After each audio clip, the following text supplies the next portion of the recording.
Still, I'm doing that course. If you can see that I am in every class, I am there because when I switched from my medicine to research side, first I did as a clinical coordinator. That was not difficult because most of the things were related to like practicing as a clinician. So that was not a problem.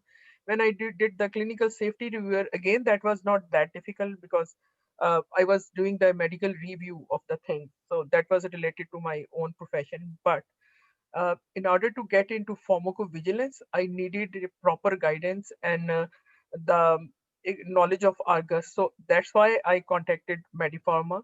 Abhishek, by the way, I never told Abhishek about this, but I contacted two other companies as well. There was one because I knew very well that what I need to know in order to get into pharmacovigilance. I wanted to learn Argus, Medra, and though I'm I was aware of these. I have done a very little bit of that back in Pakistan. It was few years ago. So practically